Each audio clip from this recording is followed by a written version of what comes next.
નવી સવારમાં હું રમેશ તન્ના પ્રસન્નતા સાથે, શ્રદ્ધા સાથે અને પ્રેમપૂર્વક તમારા બધાનું સ્વાગત કરું છું. અત્યારે હું બાપુપુરા ગામમાં છું. બાપુપુરા ગામ એટલે જ્ઞાનપીઠ એવોર્ડ વિજેતા શ્રી રઘુવીર ચૌધરીનું ગામ. એ અમદાવાદમાં વર્ષોથી રહે છે, પણ બાપુપુરા સાથેનો સંબંધ એમણે સહેજ પણ ઢીલો નથી થવા દીધો. અને એટલે તો એમણે એકવાર કવિતામાં એવું લખ્યું હતું કે ફૂટપાથ ઉપર જે થાક લાગે એ થાક હું ખેતરના શેઢે કામ કરીને ઉતારું છું. હું એમનો વિદ્યાર્થી છું. મારા ઘડતરમાં રઘુવીરભાઈનું બહુ જ મોટું પ્રદાન છે. હું અમરાપુરમાં હતો, નાનકડા ગામમાં, અને મેં 18-19 વર્ષની ઉંમરે પહેલી નવલકથા લખી હતી. ત્યારે પહેલો પત્ર મેં રઘુવીરભાઈને લખેલો અને રઘુવીરભાઈએ એનો મને જવાબ પણ આપેલો. અને પછી તો હું પત્રકારત્વ વિભાગમાં, એ અમારા વિભાગના અધ્યક્ષ હતા, એમના હાથ નીચે તૈયાર થયો છું. અને આજે મને ખૂબ જ આનંદ છે કે આજે હું એમના ગામમાં છું અને અત્યારે હું મંદિરમાં છું. આ નીલકંઠ મહાદેવનું મંદિર છે અને આ મંદિરમાં દર્શન કર્યા. આજે એક સરસ વાત અહીંયા મેં જોઈ, એટલી બધી સરસ લાગી. એ પ્રકૃતિની વાત છે, એ પર્યાવરણની વાત છે. આજે અહીંયા એક સરસ કાર્યક્રમ થયો અને ગામમાં બધાને બીલી, આપણે જે બીલીપત્ર થાય છે, તો એ બીલીના છોડનું વિતરણ કરવામાં આવ્યું. હું જ્યારે રઘુવીરભાઈના ઘરેથી અહીંયા ચાલતો ચાલતો આવતો હતો ત્યારે કેટલા બધા લોકોને મેં આમ હાથમાં છોડ લઈને જતા જોયા. તો એ પર્યાવરણની વાત છે, પ્રકૃતિની વાત છે. અને અત્યારે મારે થોડુંક જાણવું છે. ડૉક્ટર જયેશભાઈ ચૌધરી, જે આમ તો ડેન્ટિસ્ટ છે, પણ એ એક જેની નોંધ લેવી પડે એવી અનેક પ્રવૃત્તિઓ પણ કરે છે. અને સુનિતાબહેને હમણાં જ અમને માહિતી આપી કે અમને બધાને હનુમાનજી સાથે જોડેલા પણ રાખે છે. તો એમની સાથે થોડી વાતો કરવી છે. પહેલાં તો મારે એ જાણવું છે કે આ જે બીલીના છોડ આપવામાં આવ્યા એની પાછળનું પ્રયોજન શું, કેટલા છોડ આપ્યા, બાપુપુરા ગામની વસ્તી કેટલી છે અને એ કેવી રીતે આખી પ્રવૃત્તિ કરી એની માહિતી આપો. બધાને ઓમ નમઃ શિવાય, જય સ્વામિનારાયણ. સાહેબ, આપણને જણાવતા અમે આનંદ અનુભવીએ છીએ કે અમારું આ બાપુપુરા ગામ એનો વસ્યાને લગભગ 275થી 300 વર્ષ થયા છે. તો આ જે મંદિર પરિસરમાં આપણે બેઠા છીએ એમાં નીલકંઠ મહાદેવ મંદિર છે. આ નીલકંઠ મહાદેવ જ્યારથી આ ગામની અંદર સ્થાપિત થયા છે, આ ગામની સંપૂર્ણપણે રક્ષા કરે છે. એક આપણે એમ કહીએ કે પ્રગટ જોગીનું બિરુદ આપીએ ને તો ખોટું નથી, કે પ્રગટ હાજરા હાજુર હરિભક્તોના તમામ મનોરથ પૂરા કરે, એમને ગમે તે આપત્તિમાંથી બહાર કાઢે. આ નીલકંઠ મહાદેવનો આ 10મા મહિનાની અંદર 168મો પાટોત્સવ અમે ઉજવી રહ્યા છીએ. આજે પાટોત્સવ છે, ખાલી પાટોત્સવ પૂરતું નથી, પણ જેમ ભગવાન કૃષ્ણએ ભગવદ્ ગીતાની અંદર 18 અધ્યાય અર્જુનજીને કીધા છે ને, એ પહેલાં 6 અધ્યાય છે એ નિષ્કામ કર્મયોગ છે, એના પછીના ભક્તિ યોગ છે અને છેલ્લા પછી જ્ઞાન યોગ છે. એમ 6 અધ્યાયનું કોમ્બિનેશન છે. તો આ ભક્તિ, જ્ઞાન અને નિષ્કામ સેવા, આ ત્રણેયનું સમન્વય તમારે જોવું હોય તો આ નીલકંઠ મહાદેવ મંદિરમાં જોવા મળે. આ મંદિરની અંદર આટલા વર્ષોથી અમારા વડવાઓ જે 7 થી 8 પેઢીઓથી આ દેવની સેવા કરે છે, નિષ્કામ સેવા. એના પાછળ જે પણ પ્રવૃત્તિ થતી હોય, જન્માષ્ટમી છે કે પછી રામનવમી છે, એની અંદર જે પણ પ્રવૃત્તિ, તમને ખાસ વસ્તુ એ જાણવા મળશે કે નીલકંઠ મહાદેવ મંદિર છે પણ ત્યાં જન્માષ્ટમીનો ઉત્સવ થાય છે, નીલકંઠ મહાદેવ મંદિર છે પણ રામનવમીનો ઉત્સવ થાય છે. આ શિવ અને નારાયણનું જે એકાત્મપણું છે એ તમને આ મંદિરમાં જોવા મળે છે. બીજું, વડવાઓની સેવાની સાથે સાથે આ મંદિરની અંદર સમન્વય પાવતું એક શિવશક્તિ રાસ મંડળ છે. આપણે વાત કરીને કે ડૉક્ટર રઘુવીર ચૌધરી સાહેબ, આ શિવશક્તિ રાસ મંડળ 111 વર્ષ પહેલાં સ્થાપિત થયેલું. આ રાસ મંડળ કોઈ પણ માઇક વગર આપણી જે પૌરાણિક શૈલી છે, આપણી જે સંસ્કૃતિ છે, આપણો જે વારસો છે, એને સતત જાળવી રાખ્યું છે. ભગવાન કૃષ્ણની ગરબી હોય, ભગવાન રામની ગરબીઓ હોય, મા જગદંબા ભગવતીની ઉપાસનાની ગરબીઓ હોય કે ભગવાન ભોળાનાથની ગરબીઓ હોય, આ ગરબીઓનું ભજન એ કોઈ પણ યજમાનના ઘરે કોઈ સારો કોઈ દુઃખદ પ્રસંગ હોય, કોઈ ધામમાં ગયું હોય, કોઈની તિથિ હોય, તો એમના ઘરે ભજન કરવા માટે જવાનું, એ ભજન થાય, 1-1.5 કલાકનો ઉત્સવ. માની લો કે 365 દિવસ એક વર્ષના છે, તો આ મંડળ લગભગ એક વર્ષના 225 ઉત્સવ કરે છે. બધા ખેડૂત વર્ગ છે, પણ તે છતાંય રાત્રે સમયનો અનુકૂળતા લઈ અને ભજન કીર્તન કરે છે. એટલે આપણી આ જે સંસ્કૃતિ છે ને એનું પરિવહન થાય છે. ત્રીજું, આ શિવાલયની સતત સેવા. આ શિવાલય છે એ ખાલી મંદિર નથી, આ બાપુપુરા ગામની આસ્થાનું પ્રતીક અને ભક્તિનો દસ્તાવેજ છે કે જ્યાં આગળ લોકો પોતાના મનની વેદના બધી ઠાલવે છે, આ ઠાકોરના ચરણમાં નાખે છે. અને આ ભગવાન એટલા ભોળાનાથ એટલા દયાળુ છે કે એમના તમામ દુઃખોનું હરણ કરી, જેમ ભગવાને ઝેર પી ગયું હતું ને એમ ભગવાન દુઃખોને પી જાય છે અને ભક્તોને સુખી કરે છે. એટલે ધર્મ, ભક્તિ, જ્ઞાન, વૈરાગ્ય એનું સમન્વય તમે એક સ્તરે જોવા માગતા હોય ને તો આસ્થાનું પ્રતીક નીલકંઠ મહાદેવ, એનામાં આસ્થા રાખવાવાળું આ શિવશક્તિ રાસ મંડળ, આ સંપૂર્ણ ગામ અને આવનારો આ જે સમયો છે ને એનું અમારું એક પ્રતીક છે કે ધર્મ, સંસ્કૃતિ અને સેવા આ ત્રણનો સમન્વય એટલે નીલકંઠ મહાદેવ મહામહોત્સવ છે. કેટલું સરસ.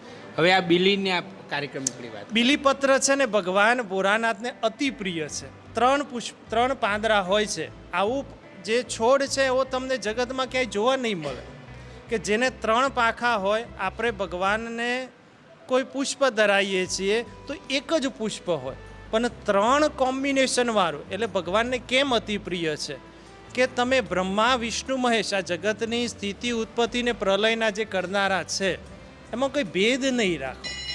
એ ત્રણેયનો સમન્વય ભોળાનાથમાં થઈ જાય છે. બીજું, સત્વગુણ, રજોગુણ અને તમોગુણ. આપણે જે દિવસ દરમિયાન ક્યારે સત્વગુણ વર્તે, રજોગુણ વર્તે કે તમોગુણ વર્તે, આ ત્રણેયનું હરણ બીલીપત્ર જે શિવજીને અર્પણ કરે છે એનું થઈ જાય છે.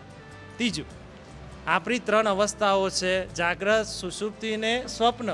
આ ત્રણેય અવસ્થાઓની અંદર ભગવાન ભોળાનાથનું સ્મરણ કરવું હોય તો આ બીલીપત્ર તમે અર્પણ કરો એટલે થઈ જાય છે. અને બીલીપત્ર અર્પણ કરવાથી, આજ તો અમારી યજમાન હતા એક પરમ ભગવદીય દિનેશભાઈ કાંતિભાઈ ચૌધરી, કે જેમને બીલીના છોડ પોતાના સંકલ્પથી લાવ્યા અને ગામની અંદર પ્રોગ્રામ કરીને વિતરણ કરે છે. તો એક છોડ ઉછેરી અને એ છોડ મોટો થાય, એમાંથી બીલીપત્રના પર્ણ છે ભગવાનને અર્પણ થાય તો આપણા જીવન દરમિયાનના જેટલા પણ પાપ છે એનો નાશ થઈ જાય છે. આ બીલીપત્રના વૃક્ષની અંદર ભગવાને એવો મહિમા મૂક્યો છે. અને જે કંઈ ના ગમે, જે કોઈ ભગવાનને ના ગમે, ભોળાનાથને ગમે છે. આ બીલીપત્ર આપણે ક્યાં અર્પણ નહીં કર, ભગવાનને એક પણ અર્પણ કરવામાં આવે બીલીપત્રનો તો કરોડ ગુલાબના ફળ પુષ્પ અર્પણ કર્યા હોય ને એટલું ફળ આપણને મળે છે. એટલે બીલીનો વૃક્ષનો આટલો મહિમા છે. જેના ઘરની અંદર, ખેતરની અંદર આ વૃક્ષ વાયેલું હશે એના ઘરની અથવા ખેતરની સુખ શાંતિ રાખવાની જવાબદારી ભગવાન ભોળાનાથની છે. કેટલું સરસ. કુલ કેટલા આજે છોડનું વિતરણ કરવામાં 200 છોડનું વિતરણ થયું. અમારે 168 છોડનો સંકલ્પ હતો, પણ અમને ખબર હતા કે ગામમાંથી લોકો લેવા માટે તો આવશે જ. અને આવું પ્રસાદીનું છોડ ભગવાન ભોળાનાથની પ્રસાદી થઈ હોય એટલે જે ઘરે જઈને વાવે એને તો પતિથી ભગવાન ભોળાનાથની થવાની છે. બહુ સરસ, બહુ સરસ. આપણે આશા રાખીએ કે ભોળાનાથ તો આમે ભોળા જ છે અને બાપુપુરા ગામ ઉપર ભોળાનાથની કૃપા છે જ, પણ એ વિશેષ કૃપા હંમેશા એ કૃપા રહે અને આખું ગામ વધારે ને વધારે સ્વસ્થ બને, વધારે ને વધારે સમૃદ્ધ બને. તમે નવી સવારને આટલી બહુ જ સુંદર વિગતવાર માહિતી આપી એ માટે હું તમારો આભાર માનું છું. ના, અમે રઘુવીર ચૌધરી સાહેબના ગામના છીએ ને એટલે આ બધું અમારા વારસામાં આવ્યું છે. અમારા જે સંસ્કાર ભવનમાં તમે હમણાં જશો તો એ સંસ્કાર ભવન જે નિર્માણ થયું છે ડૉક્ટર રઘુવીર ચૌધરી સાહેબનું એક પ્રતીક છે, એક સ્વપ્ન છે, અમારા માટે એક સ્મરણ તીર્થ છે કે આ રઘુવીર ચૌધરી સાહેબે કે જેમને બાપુપુરા ગામનું, ચૌધરી સમાજનું, ગુજરાતનું આ નામ જગતની અંદર રોશન કર્યું છે એનું એક પ્રતીક છે અને અમારા માટે સંભાળનું છે. ગામ એના ટ્રસ્ટી મંડળે ખૂબ જહેમત ઉઠાવી અને આ સરસ કાર્ય નિર્માણ પામ્યું છે. હા, સવિશેષ એમના ચિરંજીવી ડૉક્ટર સંજયભાઈ ચૌધરીનો ખૂબ મોટો હાથ છે એના નિર્માણમાં. અહીંયા બેઠેલા ઘણા બધા વડીલો છે, એમને ખડે પગે રહી અને એ સરસ મજાની સંસ્થાનું નિર્માણ કર્યું છે. પણ એના પાછળનો એક જ ઇન્ટેન્શન છે કે જે વડીલોનો વારસો અમને મળ્યો છે અમે આગળની પેઢીમાં વહન કરીએ, એના જ પ્રતિક રૂપે આ છે. અને મારા ગુરુના નામે આવું સરસ સંસ્કાર ભવન થયું છે એનો મને પણ આનંદ છે. અને કેટલાક વડીલોના પણ મારે પ્રતિભાવ લેવા છે.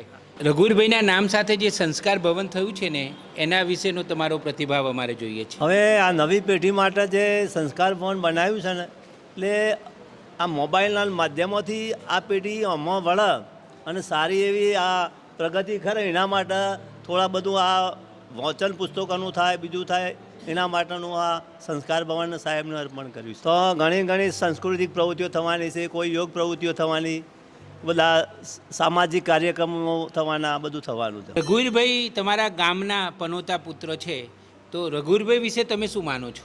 અમે તો રઘુવીર સાહેબને તો બહુ મહત્ત્વ આપીએ છીએ, કારણ કે અત્યાર સુધી એમનું આરોગ્ય સારું હતું. ત્યાં સુધી તો એ ગામ વચ્ચે કોદાળી અને પાવડો લઈને ખેતરમાં આટલા બધી ઊંચી કક્ષાના પણ ખેતરે જતા અને ખેતરમાં ખેતી કામ કરતા હતા. અમદાવાદથી આવે એટલે સીધા ખેતરમાં જવાના, એવું બધું અમને પ્રેરણા આપી છે. નીલકંઠ મહાદેવના મંદિરમાં આપણે મહાદેવને જ મળવાના છીએ. મહાદેવભાઈ નમસ્તે. નમસ્તે. મારે એ જાણવું છે કે આજે જ્ઞાનપીઠ એવોર્ડ વિજેતા શ્રી રઘુવીર ચૌધરીનું આ ગામ અને એમની હયાતીમાં જ એક સરસ સંસ્કાર ભવન તમે બધાએ ભેગા મળીને બનાવ્યું છે, તો એ શા માટે બનાવ્યું? એનો હેતુ શું છે? એમાં શું શું થવાનું છે? અમે ગામના નાના મોટા બાળકો જે પ્રવૃત્તિઓ શીખવા માટે બનાવ્યું છે એની અંદર રમતગમતના પ્રોગ્રામો, ઉંમરલાયક હોય એમના પેપરનું વાંચન કરી શકે, પછી ગામના છોકરા નાના કોઈ પણ બહાર જતા હોય તો ત્યાં બેસી અને અભ્યાસ પણ કરી શકે એવો ઇંગ્લિશ મીડિયમના ક્લાસ પણ ત્યાં ચાલુ કરવાના છે. રઘુવીર ચૌધરી વિશે તમારો પ્રતિભાવ આપો. તમને કેટલું ગૌરવ છે રઘુવીરભાઈ માટે? સાહેબને તો જે જ્ઞાનપીઠ એવોર્ડ મેળવેલો છે એના પ્રત્યે બાપુપુરા ગામનું રોશન કર્યું છે, એનાથી કોઈ મહત્વ નથી બીજું કોઈ. નમસ્તે. નમસ્તે. મને આજે ખૂબ આનંદ થઈ રહ્યો છે તમારા ગામમાં આવીને. મારે એ જાણવું છે કે જે રઘુવીરભાઈ છે એ આ ગામના પનોતા પુત્ર કહી શકાય અને આખા ભારતમાં ને એમના માટે ગૌરવ છે. એટલા મોટા ગજાના એ સર્જક છે, તો આ ગામની રઘુવીરભાઈ માટે શું લાગણી છે એ અમને જણાવો. રઘુવીરભાઈ અત્યારે હાલ તો જ્ઞાનપીઠ એવોર્ડ એમને મળેલો છે. રઘુવીરભાઈ જ્યારે સ્કૂલમાં ભણતા ત્યારે પણ અમારો તો બાપુપુરા એ માણસાનું એક પરું છે, આર્ય એવા 12 પરો છે. પણ રઘુવીરભાઈએ એ વખતે શિક્ષણમાં ધ્યાન વધારે આપેલું અને મારા ગામની અંદર વાંચનાલય હોય કે પુસ્તકાલય હોય એવું એમની ખેવના હતી. તો એ વખતે ગામ વચ્ચે અમારે એક પીપળાનું ઝાડ હતું. તો પીપળાનું ઝાડ લોકો કાપે નહીં, પહેલાં અંધશ્રદ્ધા એટલી કે પીપળાનું ઝાડ કપાય નહીં. તો એમને પોતે કોદાળી અને કોળીનો ઉપયોગ કરી અને એ હટાવેલું અને એ જગ્યા ઉપર એ વખતે લાઇબ્રેરીનું નિર્માણ કરેલું. સમયાંતરે ગામની કેટલીક જરૂરિયાતો વધી, પશુપાલન અને ખેતી હોતી એટલે દૂધ મંડળીનું મકાન થોડું નાનું પડતું હતું એની બાજુમાં. એટલે એ વખતે ગામે વિચાર કર્યો છે કે લાઇબ્રેરી હટાવી આવું, લાઇબ્રેરીનું બહુ મહત્ત્વ રહ્યું નથી અને ત્યાં દૂધ મંડળી બનાવીએ. પણ એ વખતે લાઇબ્રેરીનું સંચાલન હું જ કરતો હતો, એટલે આપણે રોકી રાખેલું કે ભાઈ લાઇબ્રેરી તોડાય નહીં. લાઇબ્રેરી છે લોકોનું જે શિક્ષણ માટેની જે છે બહુ મહત્ત્વનું કામ છે, એટલે તોડાય નહીં. એટલે બધાએ આગેવાનોએ જવાબદારી લીધી કે ભાઈ અમે લાઇબ્રેરી બીજે બનાવીશું આપણે યોગ્ય જગ્યાએ, એવું વચન આપેલું. પણ સમયાંતરે થોડી દુઃખદાયક વાત રહી, કંઈ ન કરી શક્યા. પણ એક દિવસ કેળવણી મંડળની મિટિંગમાં અમે બધા જ્યારે રઘુવીરભાઈના સન સંજયભાઈને બધા મળ્યા ત્યારે અમે વિચાર મૂકેલો કે કોઈ એક માણસે અમારા ગામમાં બીજા જેનું નામ જીવાભાઈ વીરાભાઈ પોતે શિક્ષક હતા, એમને પોતાનો 2 મકાન ખરીદેલો, એ જૂનો હતો. તો એ જમીન એમ કે લાઇબ્રેરી માટે હું દાન આપું છું, ભૂમિદાન માટે. અને એ ભૂમિદાન જીવાભાઈએ કરેલું. એટલે એ સ્થળે અમે પછી લાઇબ્રેરીનું નિર્માણ કરવાનું નક્કી કર્યું. પણ બધાને સ્વાભાવિક ક્રમમાં એમ થાય કે ભાઈ હવે જમાનો બદલાયો છે, ટીવી આવી ગયું છે, મોબાઈલ છે, એટલે લોકો વાંચનમાં થોડો રુચિ ઓછી રાખે છે. તો એકલી લાઇબ્રેરી નહીં બનતા, એની અંદર વ્યવસાયને લક્ષી આપણી જે છે અહીંયા, તો ખેતી માટેના કાર્યક્રમો થાય, પશુપાલન કેવી રીતના સારું થઈ શકે એના કાર્યક્રમો થાય, દરેકના આરોગ્ય માટેના પણ થોડી ચિંતા થાય તો એના પણ થોડા સેમિનાર થાય. એ રીતના વિચારીને પછી અમે એનું નામ રઘુવીર ચૌધરી સંસ્કાર ભવન એવું આપ્યું અને 3 મજલાનું કરી દીધું અમે 3 માળમાં. એટલે નીચે વડીલો બધા હોય, નવરાશનો ટાઈમ હોય એટલે અવારનવાર બોકડા ઉપર બેસતા હોય તો એ ત્યાં ન બેસતા ત્યાં સંસ્કાર ભવનમાં બેસે, ત્યાં બેસીને કંઈક સારા પ્રોગ્રામો જોઈ શકે, ત્યાં પણ એમની પણ ચા પાણીની વ્યવસ્થા થાય એની પણ અમે વ્યવસ્થા કરવાના છીએ. અને વચલો જે મજલો છે ત્યાં લાઇબ્રેરી ચલાવવાના છે અને ઉપરના માળે વાંચનાલય રહેશે. એટલે ઘણા લોકોને એવું હોય કે ભાઈ ઘેર વાંચન કરતા હોય પણ ત્યાં વાતાવરણ અનુકૂળ ના હોય, જો ઉચ્ચ અભ્યાસ કરતા હોય એમને વાતાવરણ અનુકૂળ ના હોય તો લાઇબ્રેરીમાં આવીને વાંચી શકે, શાંતિથી વાંચી શકે, એના માટેના બધા કાર્યક્રમો થવાના છે. અને એવા ભાવથી અને જ્યારે રઘુવીરભાઈએ આટલી બધી નામના કરી હોય અને બાપુપુરા ગામનું નામ રોશન થયું હોય તો ગામની પણ ફરજ છે કે ભાઈ આપણે એમના નામે કંઈક કરીએ. જો કે રઘુવીરભાઈ તો પોતે ના પાડતા હતા કે આ સંસ્કાર ભવન સાથે મારું નામ ન જોડો એવું કહેતા હતા, પણ અમારા બધાના આગ્રહને વશ થઈ અને એમને હા પાડી પાછળથી, એટલે પછી એ સંસ્કાર ભવનનું નામ એમની સાથે જોડી છે. અને તમારા આખા ગામનો, તમારા આખા મંડળનો આભાર કે તમે રઘુભાઈનું નામ સંસ્કાર ભવન સાથે જોડ્યું અને એક સરસ પ્રવૃત્તિનો પ્રારંભ થયો. એટલે અમે ખૂબ ખૂબ અભિનંદન પણ આપીએ છીએ અને તમારો આભાર પણ માનીએ છીએ. Thank you. અને હવે હું બીજા રમેશભાઈ સાથે વાત કરી રહ્યો છું. રમેશભાઈ નમસ્તે. નમસ્તે. બહુ જ સરસ મને લાગી રહ્યું છે બાપુપુરા ગામમાં આવીને. એક તો મારા ગુરુનું ગામ અને હું તો પહેલી વાર આવ્યો છું અને મારું નસીબ તો જુઓ કે બધા ગામના બધા જ વડીલો એક સાથે મળી ગયા. શુભ દિવસ છે આજે.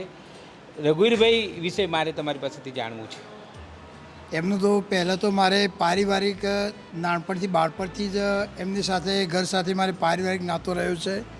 અને સંજયભાઈ સાથે બાળપણથી જ અમે સાથે રમતા, પછી ભણ્યા, નોકરીએ લાગ્યા, નિવૃત્ત થયા અને કેળવણી મંડળના પ્રમુખ એ થયા અને પછી મને કહ્યું કે તમે મંત્રી પદ સંભાળો અને મને કેળવણી મંડળનો મંત્રી બનાવ્યો. એ પછી પરસોત્તમભાઈ બધા અમે સાથે મળીને અને મિટિંગમાં એક વખત વાત કરી કે આપણે જે પુસ્તકાલયનું જે એક સપનું અધૂરું રહી ગયું છે એ આપણે એને પૂર્ણ કરીએ અને એનું નિર્માણ કરીએ.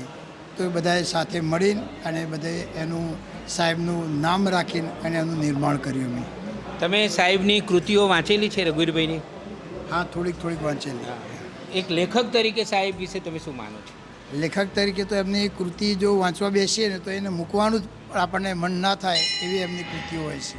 બાપુપુરા ગામમાં જ્યારે રઘુવીરભાઈની બધી કૃતિઓ આપણે વાંચતા હોઈએ અને એમાંય ઉપરવાસ, સહવાસ અને અંતરવાસ, આ ત્રણેય કૃતિઓ વાંચતા હોઈએ ત્યારે તો આ આખો મલક આપણી સામે આમ જાણે કે જીવંત ઊભો થતો હોય એવું આપણને લાગે. તો આજે આ બધા બાપુપુરા ગામના વડીલોને મળીને ખૂબ આનંદ થયો. અને સૌથી વિશેષ વાત એ છે કે રઘુવીરભાઈના નામ સાથેનું સંસ્કાર ભવન થયું છે એની પણ વાતો થઈ. આ મંદિર છે એ મંદિરના મહત્ત્વ વિશે પણ વાતો થઈ. અને સર્જક રઘુવીર ચૌધરીનો મહિમા મંદિરમાંના પરિસરમાં થયો એ નવી સવાર માટે ખૂબ આનંદની વાત છે. તમારા બધાનો હૃદયપૂર્વક આભાર માનું છું.